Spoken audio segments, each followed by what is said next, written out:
வடகலை தென்கலை பிரிவினர் மோதலை நிறுத்த வேண்டும் என்று உயர்நீதிமன்றம் அறிவுறுத்தியிருக்கிறது. வடகலை தென்கலை இரண்டும் ஒரு பூ காம்பில் உள்ள இரு இதழ்கள் என்று உயர்நீதிமன்றம் சுட்டிக்காட்டியிருக்கிறது.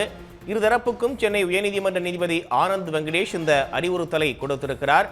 கூடுதல் விவரங்களோடு சிறப்பு செய்தியாளர் ரமேஷ்குமார் இணைப்பில் இருக்கீங்க. விவரங்கள்.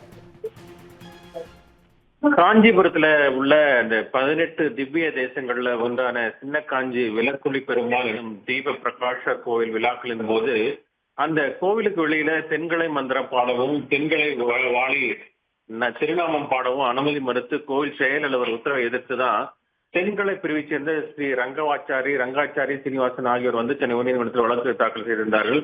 இந்த வழக்கு நீதிபதி ஆனந்த வெங்கடேஷ் முன்பு விசாரணைக்கு வந்தபோது கோவில்ல தென்கலை மந்திரம் பாட அனுமதி அளித்து 1915ஆம் ஆண்டு காஞ்சிபுரம் மாவட்ட முன்சிப் நீதிமன்றம் பிறப்பித்த உத்தரவை 1918ஆம் ஆண்டு சென்னை உயர்நீதிமன்றம் உறுதி செய்துள்ளதாக மனுதாரர் தரப்பில் அந்த வாதம் என்பது முன்வைக்கப்பட்டது.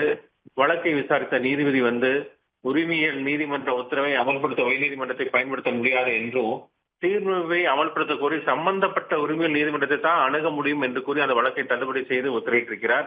மேலும் இந்த கோவில் விழாக்களின் போது வந்து வடகலை தென்கலை பிரிவினர் வந்து அடிக்கடி மோதலில் ஈடுபட்டு வந்தால் விழாக்கள் அமைதியாக நடக்க கோவில் செயல் அலுவலர்கள் இந்த உத்தரவு பிறப்பித்துள்ளதாக நீதிபதி வந்து சுட்டிக்காட்டி இருக்கிறார்.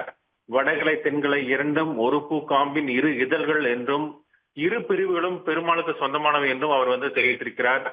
இரு பிரிவுகளின் குருமார்களும் பெருமாளின் பாத கமலத்தில் இளைப்பாறும் நிலையில அவர்களின் சீடர்கள் குருக்களின் பெயரால் மோதல்களை தவிர்த்து ஒன்று சேர்ந்து குருக்களின் பாதைக்கு கௌரவம் அளித்து நம்பிக்கை பாதையில் நடைபோட வேண்டும் என இரு பிரிவினருக்கும் நீதிபதி ஆனந்த் வெங்கடேஷ் அறிவுரை வழங்கியிருக்கிறார்.